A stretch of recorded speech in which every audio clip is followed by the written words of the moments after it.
Yeah, man. Yeah, man. Yeah, man. Yeah, man. Yeah, man. Yeah, man. Um, what you man saying? It's Smoogs, Smoogie, and yeah. Right now the time's 10:07. Chilling in the car because I need to park it, and parking not open up for 2 hours. So I was thinking, damn,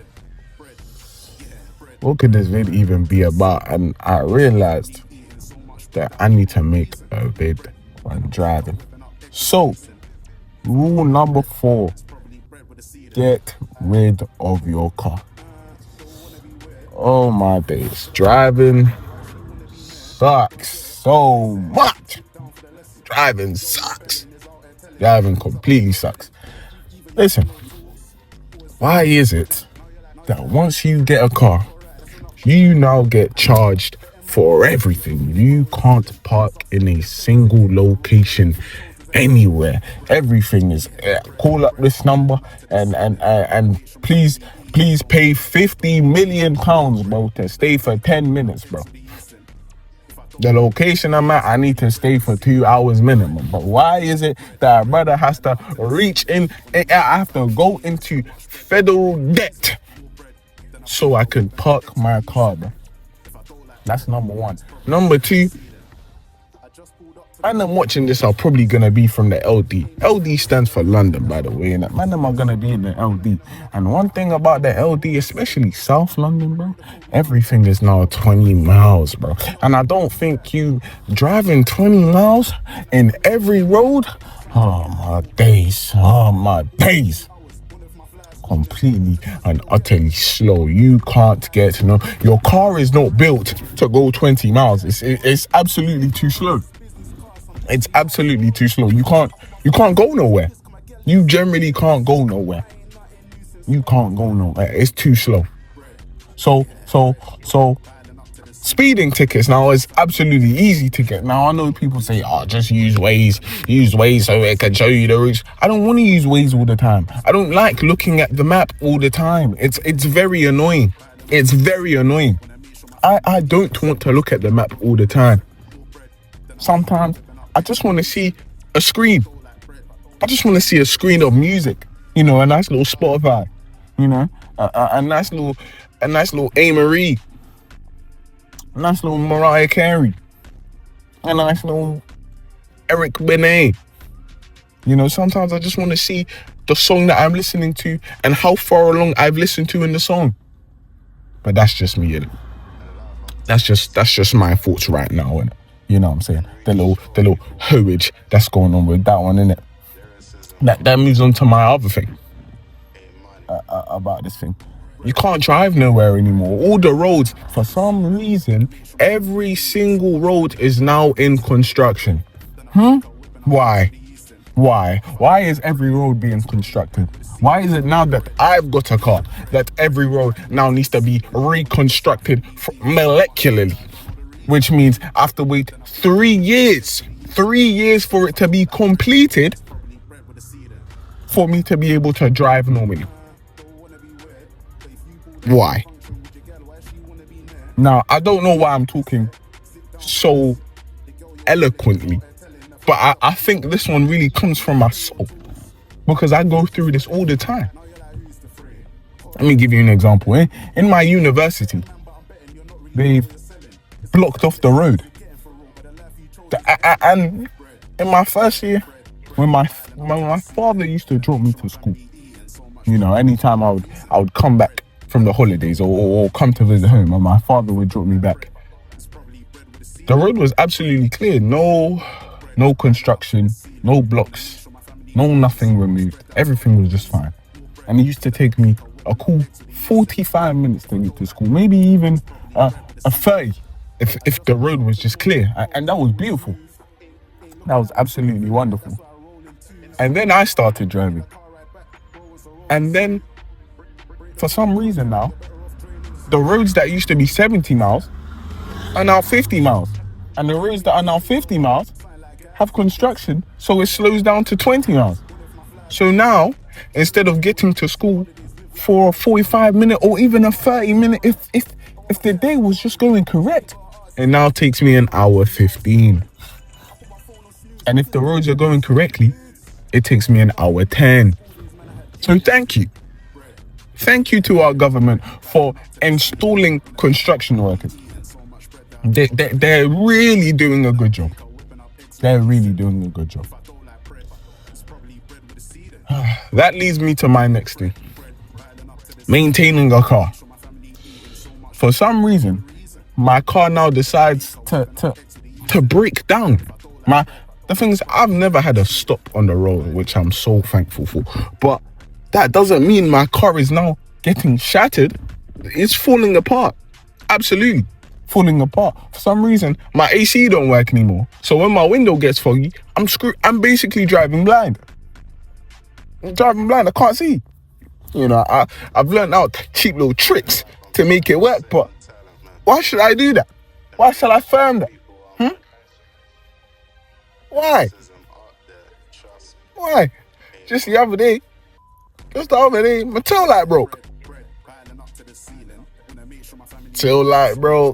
And then half of the front bumper, and so I had to go to eBay, buy a new front wing, buy a new front bumper, took it to the mechanic. Even though I showed him the picture of which one to get, he said, yeah, no, that's the wrong one still. You need to go buy another one. It took a week to come. So I had to order a new one, and that took 2 weeks. Yeah, man. Right now I'm seething with anger just thinking about this. Like, man, the burning sensation in my chest right now could fuel an army with how angry I am just thinking about driving. And then when you drive, apparently everyone wants to go everywhere. Now me, I ain't got a bunch of brothers. I ain't got a bunch of friends like that. I'm really a lone ranger, so to speak. You know what I'm saying? But when I did, you know, have a comrade, a gathering around me, brothers wanted to go everywhere. Brothers wanted to drive here. Brothers wanted to drive there. Brothers wanted to do this and do that and here and there, and let's go here and there and here. But the issue was, I was driving. Now, that may not sound like much. Oh, the whole squad's in a whip. No. Because when it's late night and everyone's just had a great time partying and shaking and gyrating and jiving and ducking, and they all just want to simmer down. Oh yeah, let's go home. Let's all return home. They all sit in the car, probably pull out their phone, probably lay their head back and just relax and enjoy the journey home. I don't, because I'm driving. Which means I have to stay focused. Which means now my head's hurting. And I can't even enjoy the music because my head's hurting and I just want to go home. So now it's a thing of, I'm not going to lie, if the journey's further than 15 minutes, I just don't want to do it. I really just don't want to do it. But yeah, man, that's just how I feel about driving, man. I quite frankly hate it. But it's had its benefits. I'm not gonna lie, it's had its benefits, you know. The moment I got a whip, I just felt like who I am just tripled by 30 points. My standing in this world tripled by about 30, because obviously when I started university, I wasn't the greatest looking guy. By means, I was never ugly. You know, in secondary school, my secondary school was quite tapped. You know, my secondary school was quite tapped. The people, that's gonna be another one. We're even gonna get onto secondary school in another video, but my secondary school was quite tapped.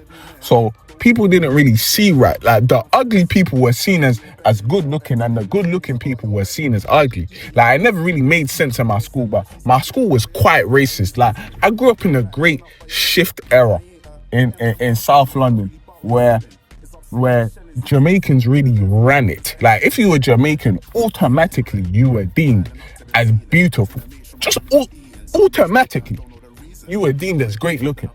And if you were African, oh boy, get ready for that. Do you have water? Do you know the way? Oh my days. And I can't lie, I'ma always blame KSI Olajini for that. You see that brother right there? He set us Africans back by 3,000 years. 1,000 years. Making us seem like we have no water, making us seem like we chase lions, making it seem like we're dirty rapscallions. And I blame KSI for that. But anyways, back to what I was saying. I grew up in a great shift era, so once I finished secondary school, I left. I went to a completely different sixth form. Completely different sixth form. Sixth form, if any American brothers are watching, sixth form is kind of, what would you say, 12th grade. 11th and 12th grade, innit? So yeah, in 11th and 12th grade, went to a completely different school, or sixth form. And there I was just deemed as what I rightfully should have been, which was beautiful. Beautiful. I was a great looking brother. I really did shift my polarity and became where I should have been in the upper echelon. But then COVID happened. And when COVID happened, I became a big boy still. I became a little fat. Like, COVID weren't nice to me. You know what I'm saying? Put on a little weight. So then my first year of uni, I went back to my secondary school standards. And I just wasn't who I was anymore. Like, I couldn't even... COVID took a lot from me still. I wasn't even able to talk to girls anymore. Couldn't talk to girls. I could barely talk to guys. Like, I just became a bubble. You know what I'm saying? I had one friend in COVID. And I really would only stick to that one friend. And that one friend moved to America. You know what I'm saying? So a brother would really have to catch this brother on the flip side. Like, anytime we have short periods, maybe 2 hours, where this brother was awake and I was awake. You know what I'm saying? Or I was at class and he was doing something, or vice versa. You know, he's moved back now. I'm quite happy about that, but you know what I'm saying? Like, he did that. So I remember the year ended. Oh, that might even have to be another video. That whole gench I went through that year. But once I finished that, I'm not gonna lie. In my second year of university, we'll get onto that first year stuff in it. But let's just say I was ugly, and then during that first year and second year, I completely changed. Like, I really did change. You know? I grew out my hair. You know, I grew out dreadlocks, and once you get dreadlocks, the standing just raises by 30. You know, if we're ranking this out of 100, once you get dreads, I raise that. I was already at 50. You know, when COVID happened, it dropped me down to about 30. Maybe even the 25. You know what I'm saying? Then I got dreads, which raised me by 30. So, you know, we're back up in the standards. We're back at 55. Then I lost weight, which was a cool 15. You know what I'm saying? So that raised me to about what? About 60. That raised me to a 70. You know what I'm saying? Then I got the whip. You know what I'm saying? Which was a cool 30. You know what I'm saying? So that raised me again, innit? And then I weren't really known like that, which gave me that extra 5, the mysterious C. So that kind of just put me at this whole 98 or 100. You know what I'm saying? I was about that echelon. You know, I like to say top 3 brothers in the school still. I was top 3 brothers in the school, and it was arguable. Like, I had a strong argument, probably the best argument, that I was number 1. You know what I'm saying? A brother really, track record proves it. You know what I'm saying? I was really a different level brother. A different level brother. This was the consensus, by the way. Not just me making it up, but yeah, man. Yeah, man. That's the benefit of having a car still. Like, man, them see you in a different light. Like, people think you're a different level cool, you know what I'm saying? You're swinging around the key. Oh, wait, how you getting home? Oh, wait. Oh, you're taking a bus. I say, man, bro, man, we'll catch you, bro. Where you going? Where you going? Oh, yeah, no, man, just going to my whip still. Game changer. That's a game changer. But yeah, can't like get away. Get away.